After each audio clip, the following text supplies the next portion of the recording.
Sí, de ahí va a ir. Muy bien. Muy buenas tardes.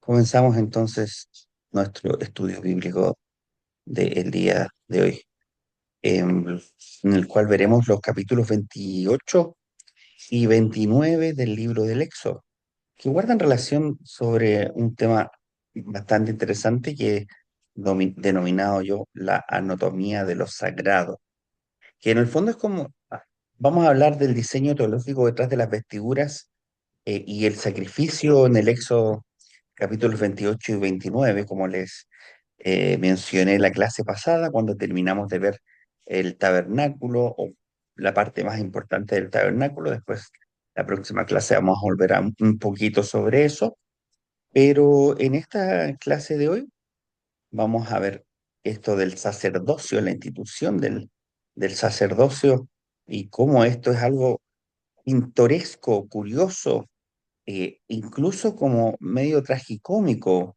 para el pueblo de Israel. Porque si imaginamos un poco, eh, nos trasladamos al desierto y vamos ahí al Sinaí, donde el calor de un desierto es agobiante y la arena se mete en las sandalias, eh, y de repente en el medio del campamento de este mundo seco, aparece un hombre que no es cualquier hombre, que va vestido de un blanco deslumbrante, con un delantal que brilla con hilos de oro puro y lleva en su pecho 12 piedras preciosas, 12 diamantes que atrapan como la luz del sol, como si fuera fuego líquido. Y parece como algo extraño ver a una persona así en medio de las necesidades del desierto. Parece como fuera de lugar. Pero ese es el punto. El sacerdote en el Antiguo Testamento no era un modelo de pasarela, sino que era un anuncio publicitario andante de la santidad de Dios. Y eso es lo que vamos a revisar el día de hoy. Eh, Como les mencioné, en un entorno de calor agobiante, y que la mayoría de la gente vivía en tiendas oscuras de pelo de cabra ahí en el Sinaí, aparece esta nueva figura de el sacerdote, un hombre pecador, falible como lo es Aarón, revestido de una dignidad que no le pertenece, con una especie de fuego líquido ahí en el pecho, producto de las piedras preciosas que iluminaba el calor del sol del desierto, y vestido de oro puro en muchas de sus partes. Y el propósito acá es que Dios toma la arquitectura de tela y madera del tabernáculo y la transforma en una arquitectura de carne y hueso. Eh, y abajo podemos ver que hay unas campanillas de oro que en el borde sonaban para indicar que el sacerdote seguía vivo. Em, Cuando ingresaba el sacerdote al lugar santísimo una vez al año, para el día del Yom Kippur, del día de la expiación, que es por ahí como por el 13 de octubre, todavía se celebra por los judíos, se ponía estas vestimentas para ingresar al lugar santísimo, donde, como vimos en el capítulo, en unos capítulos anteriores, la presencia de Dios para ellos era tan santa, tan apartada, que podía incluso causarte la muerte si tú eras un ser humano común y corriente, insignificante, incluso si eras sacerdote o sumo sacerdote. Entonces estas campanitas que están ahí indicaban mientras sonaban que el sumo sacerdote estaba vivo y que la presencia de Dios en su santidad no lo había matado.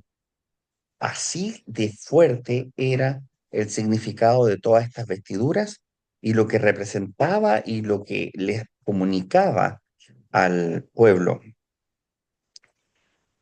Eh, entonces, es un trabajo bajo mucha presión.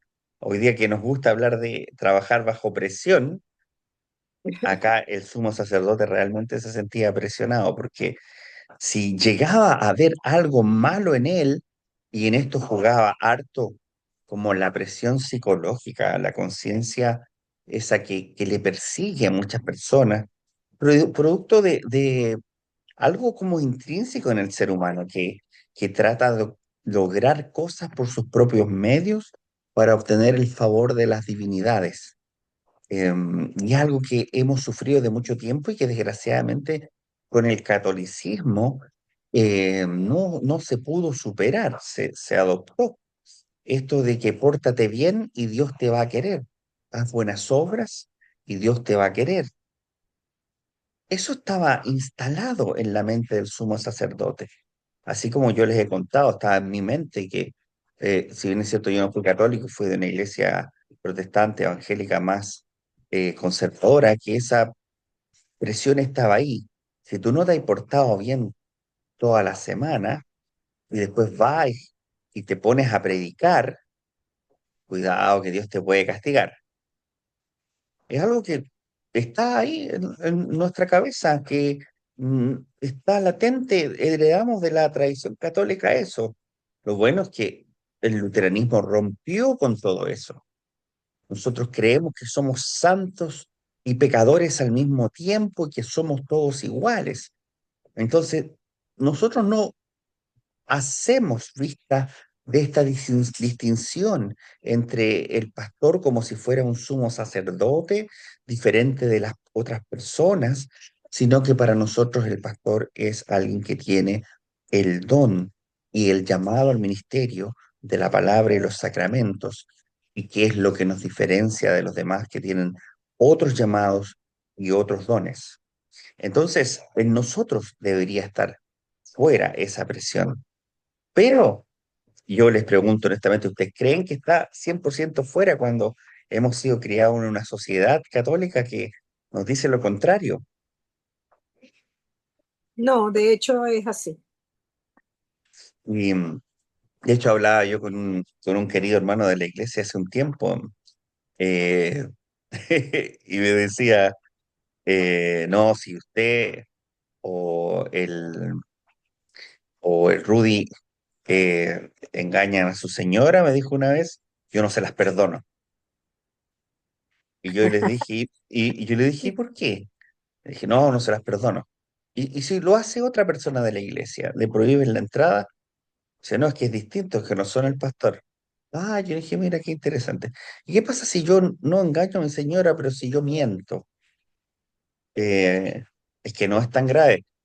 Y ahí, ¡pum!, se cae como todo el discurso, que vuelve a nosotros el pensamiento católico romano, que esto de lo sexual es como lo peor que puede existir en el ser humano. Entonces, uno puede mentir, uno puede estafar, alguien puede estar lleno de delitos de cuello blanco y corbata, pero uno hace algo que no es delito, como ser infiel, eh, y la condena es brutal en la mente de las personas. Y entonces sí, como que queda eso todavía de que el pastor es más, tiene más responsabilidad, no puede cometer los mismos pecados que el resto de la gente, pero además eh, escalamos o clasificamos esos pecados siempre con esa mirada católico-romana de que nos dice de que lo sexual es lo realmente malo, perjudicial. Em, y es muy interesante porque yo me podría agarrar a combos con alguien y casi matarlo a combos, pero en la mente de muchas personas no es eso tan grave como que yo fuera infiel o cometiera cualquier otro pecado sexual de los que no son delitos. Así que esta carga que nosotros tenemos no es algo nuevo, es algo que los judíos de hace más de 2000 años, 3000 años atrás casi, eh, también tuvieron que vivir. Eh, y ahí el texto nos habla. En el capítulo 28 nos habla de las vestiduras sagradas, manda que acerquen a tu hermano Aarón y a sus hijos, Nadab, Abiú, Eleazar y Tamar, para que me sirvan como sacerdotes. Harás para tu hermano Aarón vestiduras sagradas, dice el texto, que le confieran dignidad y esplendor. Y harán el efod de oro, de púrpura violeta y escarlata, de carmesí y lino fino reforzado. Todo esto finalmente recamado, y unirás al efod del pectoral del juicio, lo adornarás con 4 hileras de piedras preciosas, rubí, topacio, esmeralda, turquesa, zafiro y diamante jacinto, ágata, amatista, crisólito, onice y jaspe. Las piedras serán 12 como los de los hijos de Israel. Y sobre la frente de Aarón pondrás una flor de oro puro con la inscripción consagrado al Señor. Y el capítulo 29 nos dice, los textos que voy a resaltar ahora, los versos, dice, para consagrarlos como mis sacerdotes, procederás de la siguiente manera. Toma un novillo y 2 carneros sin defecto, lleva a Aarón y a sus hijos a la entrada de la tienda del encuentro y lávalos con agua. Luego vestirás a Aarón, tomarás el óleo de la unción y lo derramarás sobre su cabeza. Sacrificarás el carnero y pondrás un poco de sangre en el lóbulo de la oreja derecha de Aarón y de sus hijos, en el pulgar de su mano derecha y en el dedo gordo de su pie derecho. Así los consagrarás. Muy bien, hasta ahí. Ah, muy bien, vamos a entrar entonces a la siguiente diapositiva. Eh, la memoria de Israel está sí o sí siempre influenciada por Egipto, que es donde ellos venían. Pero el Éxodo nos presenta una ruptura teológica radical, porque acá, a diferencia de la moda en Egipto, que muchas veces los llevaba a la muerte, si ustedes recuerdan haber visto documentales o películas del antiguo Egipto, las mujeres usaban muchos maquillajes que tenían sustancias nocivas para la salud, como el plomo, y hacían de eso lápices labiales, pinturas, y todo para una especie de ostentación. Y en la matriz de esta nueva identidad se toman estos elementos, como vimos también la imagen del tabernáculo, era tomada de unas carpas de guerra de Egipto, pero los propósitos son distintos. El propósito de este lujo, por decirlo así, para el imperio del nuevo egipcio era elevar al hombre para convertirlo en Dios. Sin embargo, aquí en el Éxodo 28 es una mediación del pecado, crear zonas de seguridad para la relación con Dios. En el antiguo egipcio, el papel del oro, en el imperio nuevo, perdón, de Egipto, era considerado literalmente la piel de los dioses. Sin embargo, acá en el Éxodo 28 se usa para cubrir la humanidad fallida del sacerdote. Y el uso de el lino, que es una fibra sacerdotal de pureza vegetal para los egipcios, en Israel reclama esta pureza superior, una dedicación exclusiva hacia Yahvé. Se usan cosas muy similares a lo que ellos habían vivido antes. No inventan cosas, sino que ellos eh, replican lo que han visto, vivido, lo que consideran como santo en cuanto a su visión, pero lo resignifican, le dan un nuevo significado. Em, Dice Jan Asman que la memoria de Israel está profundamente contaminada, entre comillas, pero en el buen sentido de la palabra, por su estancia en los alrededores del río Nilo, en el Egipto antiguo, pero dándole una ruptura radical con el sentido que le daba el faraón, porque el lujo acá no es para convertir al hombre en Dios, sino para una mediación entre el hombre y Dios por sus pecados cometidos. Y los colores que aparecen ahí en el efod, en las vestimentas que ellos tienen, no son elecciones decorativas, sino afirmaciones de su visión del mundo, del cosmos.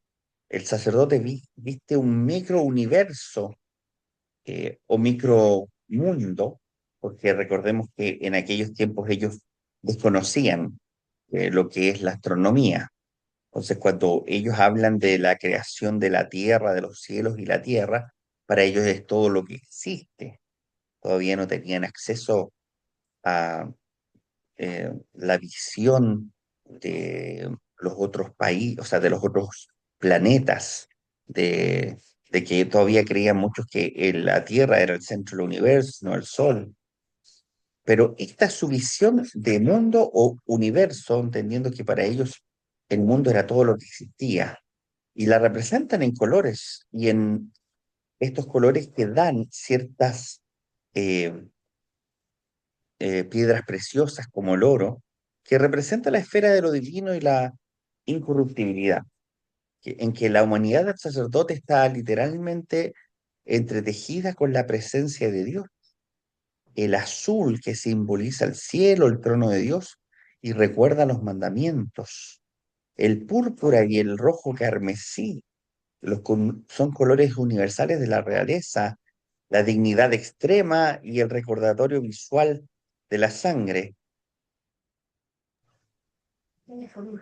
Y el lino fino, que representa una pureza incorruptible de origen vegetal libre de la descomposición animal. Todo lo que aparece en las vestimentas del sacerdote tiene un significado y expresan y dicen algo. Entonces, cuando estas personas que están en el desierto, muertas de calor, ven a este sumo sacerdote que está cubierto con unas vestiduras faraónicas bien raras y peculiares, tienen que repensar las cosas y analizarlas bajo lo que Dios les estaba diciendo. Si vemos acá el efod y el pectoral del juicio, es quizá una de las piezas más cargadas de significados. Em, Tenemos que ver acá que no es una joya eh, decorativa. Lo que vemos acá es una especie de bolsa cuadrada y que dentro de ellas, en el pectoral esto es lo que llevaban en el pectoral, esa bolsa del Urim y Tumim, eh, simbolizan un juicio de Dios que no es abstracto, sino que el sacerdote los llevaba encima de él físicamente. Este es Urim y Tumim, que eran objetos sagrados para consultar la voluntad de Dios. Y cada piedra tiene grabado el nombre de una tribu de Israel. Esto significa que cuando Aarón entra al santuario, no entra solo, sino que lleva literalmente a la nación entera sobre su corazón. Y aquí hay un contraste. Finkelstein, que es uno de los autores que estamos eh, ayudándonos para el estudio del Éxodo, nos recuerda que esta descripción tan detallada de estas piedras preciosas refleja la riqueza del periodo del segundo templo o la idealización del exilio. Eh, el segundo templo y que es construido cientos de años después, como lo hemos visto, pero la verdad teológica permanece, que el mediador es un portador solamente de nombres. Un sacerdote que no lleva al pueblo en el pecho no sería un sacerdote, sino que para ellos sería un actor o alguien falso. Em, Todo esto les hace a ellos recordar ser presente, la función que cumple el sacerdote. Entonces no es un faraón revestido para la moda, sino que es un hombre que lleva sobre sí el juicio de Dios, pero representando a todo el pueblo. Y si vemos más adelante, ya nos metemos en el capítulo 29, el ritual de poner sangre, como les leí hace un rato, en la oreja, en la mano y en el pie derecho, parece sacado quizás de una película de suspenso, pero tiene otro tipo de dimensión, otra profundidad que es asombrosa, que los ritos de sangre en Israel son ritos de vida, son ritos de alianza.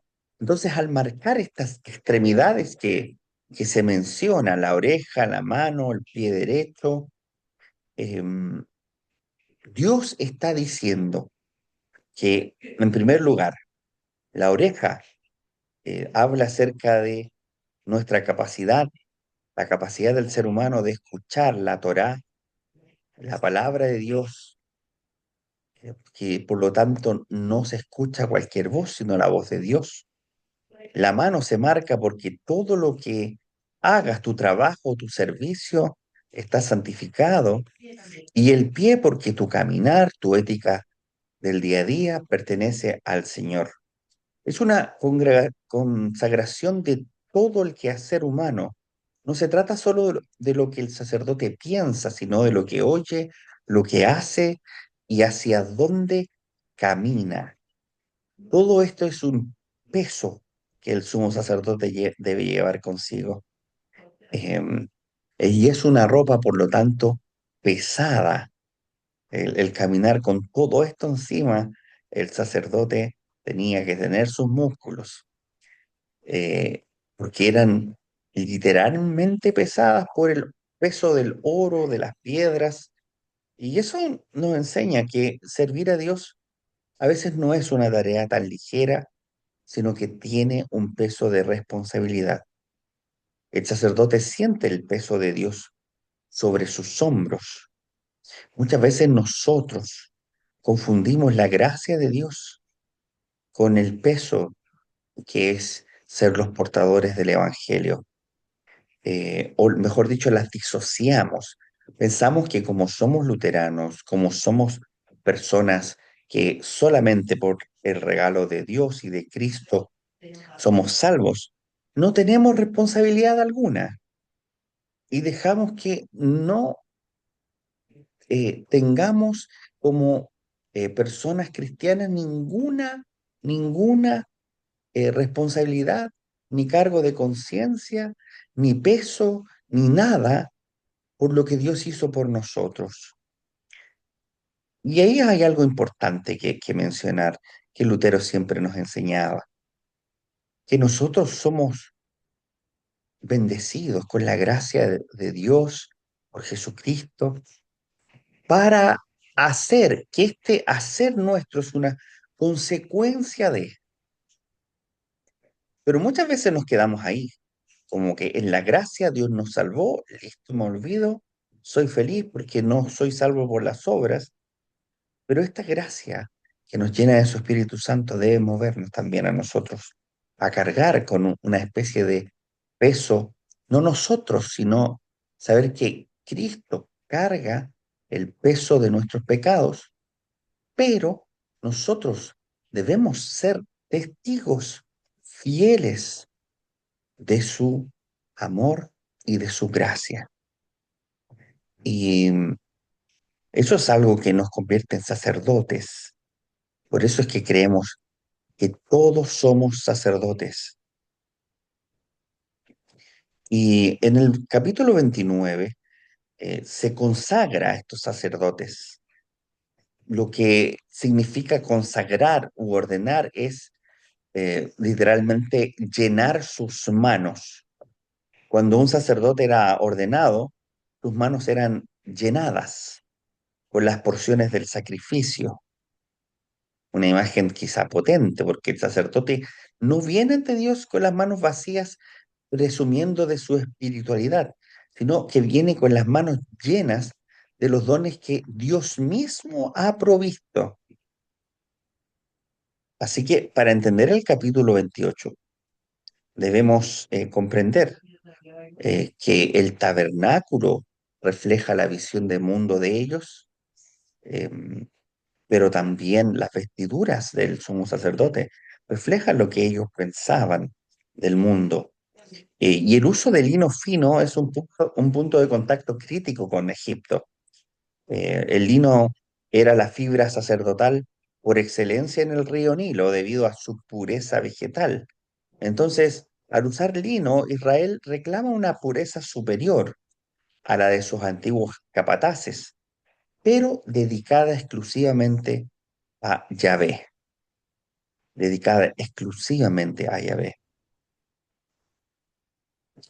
El borde del manto, como les comenté anteriormente, llevaban unas granadas que en la foto ampliada ahí la podemos ver, y unas campanillas de oro, que no es un detalle menor, sino que es la prueba auditiva de la gracia de Dios. El servicio sagrado bíblico rechaza la magia secreta.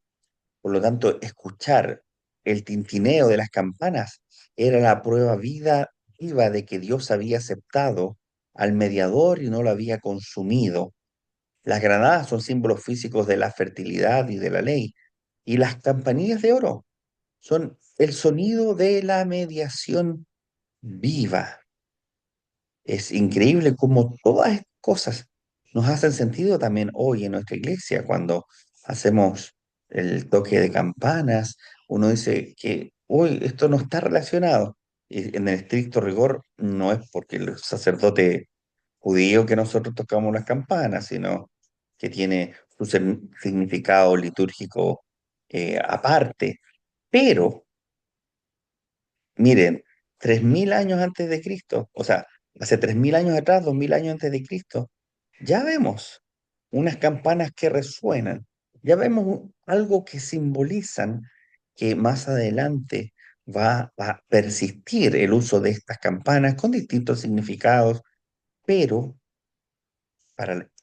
para incentivar la misma acústica a nuestros oídos, que son un apoyo para nuestra fe, que no es sensorial, que es una fe que creemos por lo que escuchamos en cuanto a la palabra de Dios, también se suma con objetos, con imágenes que vemos, con campanas que escuchamos.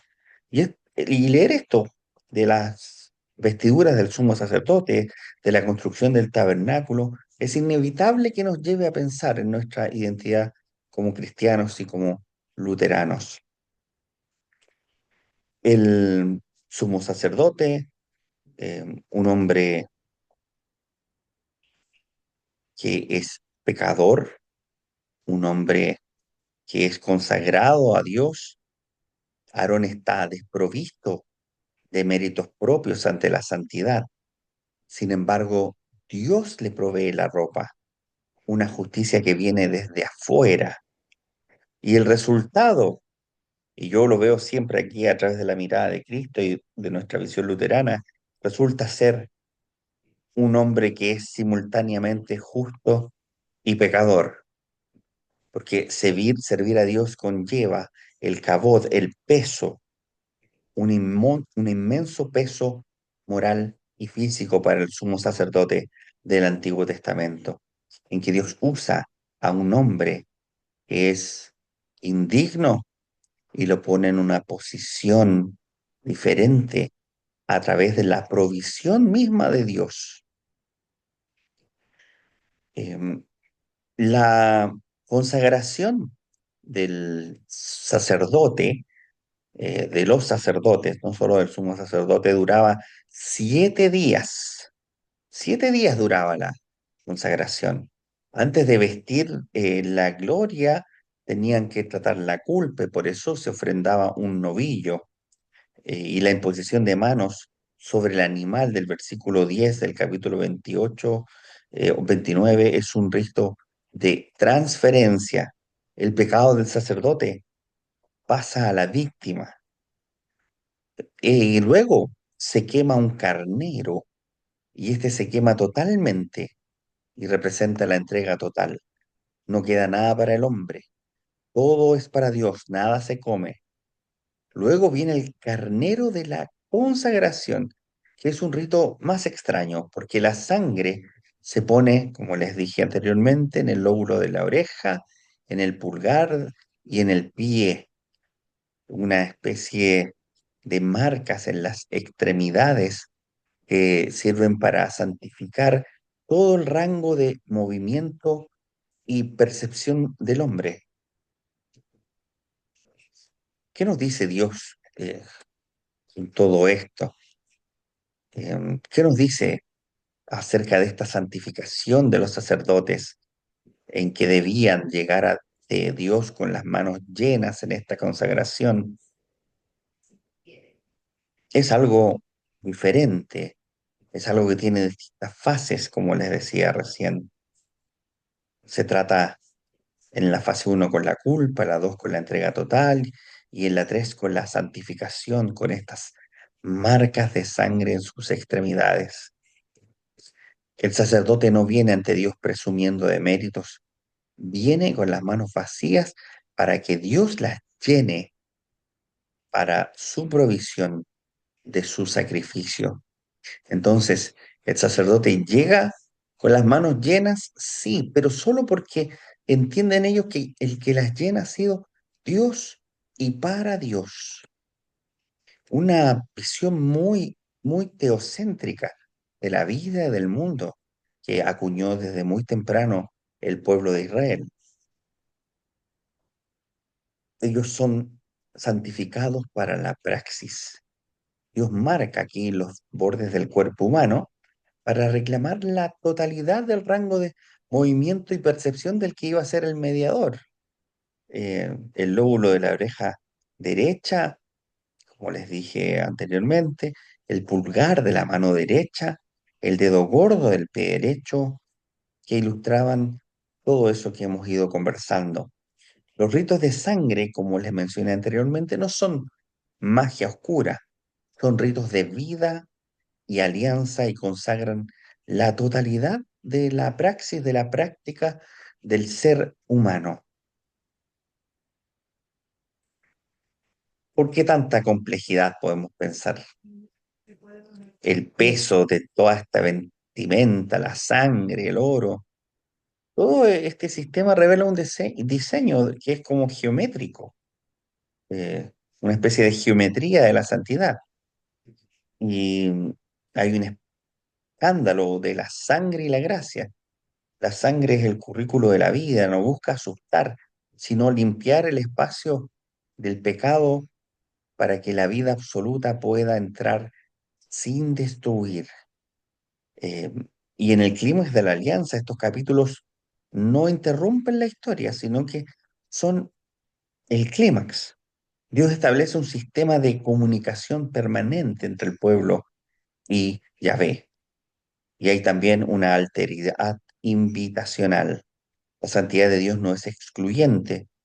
Un Dios cercano, un Dios inmanente, diseña una zona de bioseguridad para poder habitar a diario en medio de un pueblo que es falible.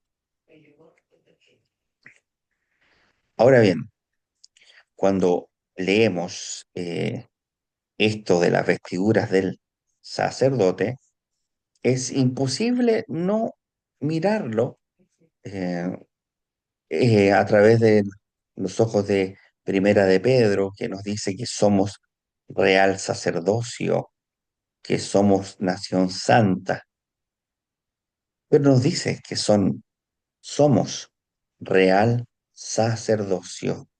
En el antiguo pacto, ¿quién viste la ropa? Solo Aarón y sus hijos directos, los sacerdotes. En el nuevo pacto, en el sacerdocio universal, hay un criterio de inclusividad. Todos los creyentes son lavados y ungidos por Cristo, como lo dice Hebreos capítulo 7, que les invito a que después de esta clase, o mañana o pasado, puedan leerlo. La naturaleza de la vestidura en el antiguo pacto son materiales hermosos, físicos, pero de gloria temporal. Sin embargo, en el nuevo pacto somos revestidos de Cristo en el bautismo, una túnica de justicia eterna. En cuanto al campo de servicio en el antiguo pacto, es un recinto cerrado del tabernáculo en el desierto, y en el nuevo pacto es el mundo cotidiano. El efod espiritual se viste mediante las buenas obras en la sociedad, y ahí no confundir. No es que seamos salvos por las obras, sino que las obras son una manifestación de esta justicia eterna que hemos recibido a través del santo bautismo. Así que podemos ver aún acá en el Éxodo capítulo 28, 29, que nos habla acerca de la institución del sacerdocio, cómo Pedro lo traslada hacia la vida de nosotros, los cristianos, los del nuevo pacto en Cristo Jesús. ¿Cómo esto resuena para nosotros hoy en la práctica? ¿Cómo es que podemos decir que el día de hoy podemos hablar de este efod y de todas estas vestiduras? Lo podemos hablar en el sentido que no necesitamos un efod de oro para ser sacerdote. Si nosotros hacemos lo que sea en nuestra vida, sea que estemos retirados, sea que nos estemos dedicando a las labores de la casa, sea que hagamos clases, sea que trabajemos en lo que sea, ¿cómo estamos llenando nuestras manos con servicio hoy? ¿Cómo servimos en este mundo, sabiendo que somos sacerdotes, sacerdotes de Cristo, todos nosotros? ¿Y qué nombres llevamos? Tenemos un pectoral invisible, por decirlo así, en nuestro corazón. Ante el trono de la gracia, qué nombres difíciles a veces en nuestro entorno debemos grabar en nuestras oraciones. Y respecto a la estética de la gracia, a veces pensamos que ser espiritual es ser sombrío o ser descuidado, pero Dios pide dignidad y esplendor. Ahora, esto no es una dignidad y esplendor en forma de ostentación, sino de hacer las cosas con excelencia. Como decía el apóstol Pablo, y todo lo que hagan, no se refiere al servicio en la iglesia, a todo lo que hagan en su vida, háganlo de corazón, como para el Señor y no como para los hombres, dice el apóstol Pablo. Por eso que esta dignidad, este esplendor de los sacerdotes del Antiguo Testamento tienen algo que decirnos a nosotros hoy. La belleza es un atributo de Dios. ¿Cómo podemos traer un poco de esa belleza, de esa santidad, de eso hermoso que Cristo ha hecho por nosotros en nuestro día a día, desde lunes a domingo? ¿Qué podemos hacer? Si hoy nos preguntaran quién eres, responderían desde lo más fundo de su corazón, de sus fallos, sus miedos, desde todos los errores que has cometido, o responderíamos desde nuestra vestidura en Dios, que es lo que Dios y quien Dios dice que eres. Aarón llevaba las piedras sobre sus hombros y sobre su corazón. ¿Cuál es el peso o la tarea que sientes que Dios te ha llamado a llevar a cabo hoy? El capítulo 29 es un capítulo muy físico: agua, sangre, aceite, carne. ¿Creen ustedes que nuestra fe moderna hemos espiritualizado quizá mucho las cosas, que hemos olvidado que Dios quiere también santificar nuestro eh, cuerpo, nuestras acciones concretas, cosas más tangibles y no meramente espirituales, no hacer una división?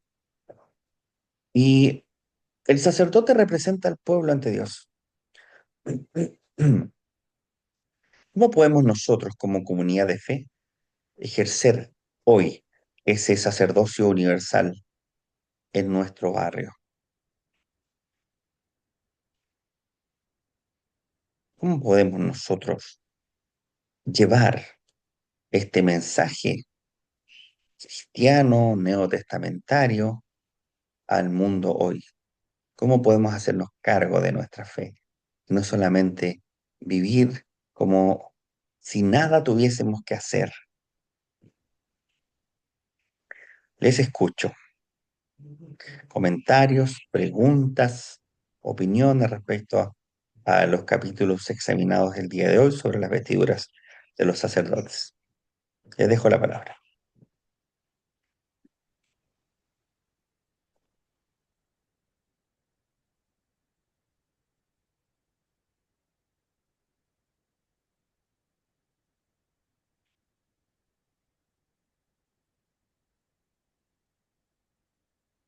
Bueno, esto, a mí la lámina que más me gustó fue la última. Eh, eh, Ay, voy a decir algo que, no sé, lo sentí. Me pareció demasiado, demasiado rimbombante todo lo anterior. Eh, Muy de aquella época en donde era un pueblo que estaba saliendo de la esclavitud y había que como impresionarlo para, para que creyera y se dejara guiar. Sí, así es. Pero hoy en día, o sea, yo, yo me quedo con el Nuevo Testamento.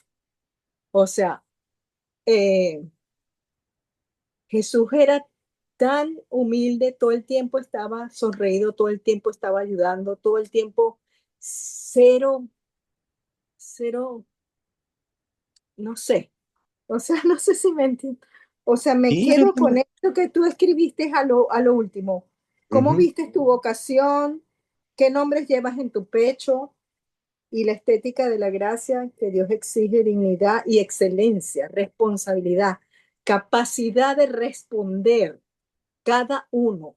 Si cada uno nos esmeramos en, en elevar nuestra capacidad de responder, de ser responsable, o sea, la libre responsabilidad, o sea, porque somos libres para eso, pero si yo todo lo hago con mis mejores dones, mis mejores talentos, porque me fueron dados, oye, yo creo que eso es lo que cada quien en su vida puede dar al otro. Como dice, si en el mundo hubiera ese amor, la justicia no fuera necesaria. O sea, tan sencillo como eso. Claro, sí, muy interesante lo que dice. El otro día estaba conversando con Moritz. Moritz viene al culto los días domingos. Él fue sacerdote católico por 10 años y hablábamos acerca de la ofrenda que él ofrendó para la iglesia unas estolas eh, que eran de él, pero que nunca usó como sacerdote. Y estuvimos hablando acerca de la ofrenda. Y él me hizo como algo, me hizo ver algo interesante que, si bien todos lo sabemos, es algo importante de traer a la memoria. Él me decía, es importante que la ofrenda se haga énfasis en que no son las obras. Eh, que si alguien va a dar de ofrenda lo que le sobra, mejor que no lo dé. Eh, y si tenemos una persona millonaria en la iglesia a la que le sobra $1 millón y lo da, mejor que no lo dé. Porque, como decía Karen, somos eh, responsables de dar a Dios lo mejor de nosotros. Entonces, si lo que me sobra es lo que le doy, Correcto. y la ofrenda fue un ejemplo, nomás me acordé de lo que hablé con Moritz, eh, pero de mi vida, de mis talentos, de mi tiempo. Si yo a él solo le doy las sobras, realmente no estoy dimensionando lo que Cristo ha hecho por mí. Porque si Cristo ha hecho tan glorioso por mi vida, por nuestras familias, por toda nuestra historia, nosotros darle las sobras, lo que me sobra de tiempo, lo que me sobra de dinero, de fuerzas, de lo que sea, em, es mejor quizá no darlo, porque no estamos realmente poniéndole seriedad al asunto. Cuando algo nos gusta, cuando algo nos apasiona, somos capaces de invertir mucho.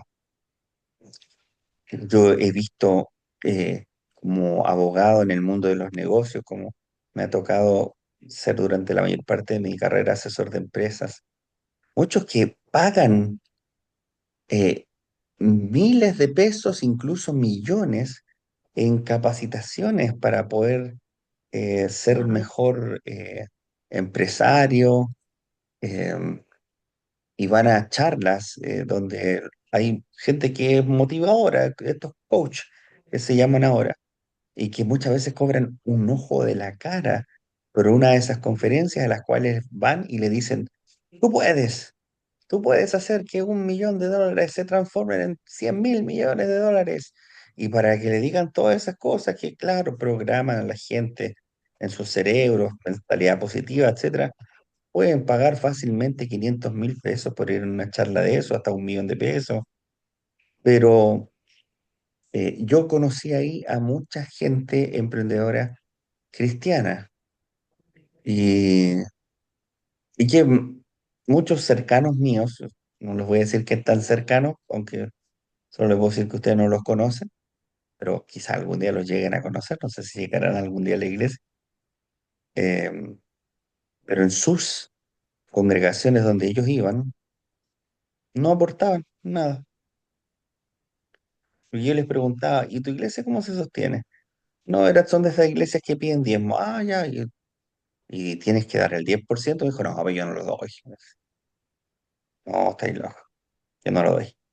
Ah, ya, pero, pero como abogado mío, recomiéndame, voy a esta charla que me cobran 1 millón de pesos, ¿no? Y yo les decía, bueno, es criterio tuyo, o sea, claro que sí, te van a decir que tú puedes, te van a dar quizás estrategias nuevas de marketing o de posicionamiento de tu marca, pero me pareció a mí interesante que cuando a uno le gusta algo y le apasiona algo, que pueden ser en este caso los negocios, o en otros casos puede ser la música, por ejemplo, a mí me gusta mucho la música y me he ido comprando instrumentos de a poco. Y yo creo que a usted también hay algo que les apasiona, en que dirían, no, si esta cuestión yo me la compro nomás. Cuando algo nos gusta realmente, eh, hacer un esfuerzo para dedicar y obtener lo mejor, no nos cuesta tanto, no nos cuesta tanto.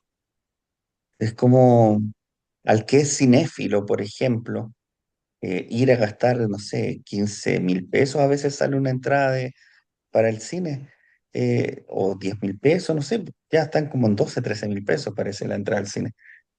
Para alguien que no le gusta el cine, puede decir, no, muy caro. O ir al estadio, que hoy día ir al estadio también cada vez va subiendo más de precio. O ir a un concierto de un cantante favorito. Viene, no sé, un cantante X, Luis Miguel. ¿Cuánto vale la entrada para ir a ver a Luis Miguel? 50.000 pesos la más barata. Y ahí dependiendo cómo uno pondere, algo va a decir es barato o caro. Y alguien dice, oh, 50.000 pesos nomás, va a decir alguien. Uy, quiero ver, pero ¿y cuánto me sale estar más cerca de Luis Miguel? Y ahí las entradas van subiendo de precio. O sea, yo he visto gente que ha pagado más de 1,5 millones de pesos cuando vino Paul McCartney. Eh, y los que somos megalómanos, que nos gusta la música, podemos decir, es que lo vale. Yo pagaría. 1,5 millones, alguien podría decir, para estar ahí al lado de el gran Paul McCartney. Y para otros puede ser una tontera. Y alguien podría decir, qué desperdicio de plata. Lo mismo nosotros, nuestro tiempo, nuestro esfuerzo. Para alguien puede ser una tontera que se gaste toda la mañana una persona en ir a la iglesia a servir a unas personas en diaconía que quizá no valoren lo que se hace por ellos. Y alguien podría emitir algún juicio ahí. ¿Por qué mejor no te ocupas de tus negocios el jueves por la mañana, que vas allá? ¿Por qué mejor el día domingo no descansas, el día sábado no te quedas acostadito calentito en la cama? O sea, si Dios entiende, ¿sí? Y empezamos a mezclar esas cosas y es fácilmente cuando no nos llena o no estamos conscientes de lo que Dios hizo realmente por nosotros, no nos nace dar lo mejor de nosotros, en vida, en esfuerzo, en dinero, lo que sea. Pero cuando algo nos gusta de verdad, yo les digo que esas personas que pagaron 1,5 millones de pesos por ir a ver a Paul McCartney, no solamente pagaron ese 1,5 millones de pesos, pidieron permiso en el trabajo ese día para llegar, no sé, a las 7 8 de la mañana al estadio. Es como realmente le pusieron color y salieron de ahí muy contentos y felices. Ahora, ¿están locos, están mal de la cabeza por haber pagado ese 1,5 millones de pesos? No lo sé. A lo mejor si para ellos fue una experiencia increíble y que les va a perseguir toda su vida, quizá no, si ellos lo valoran así.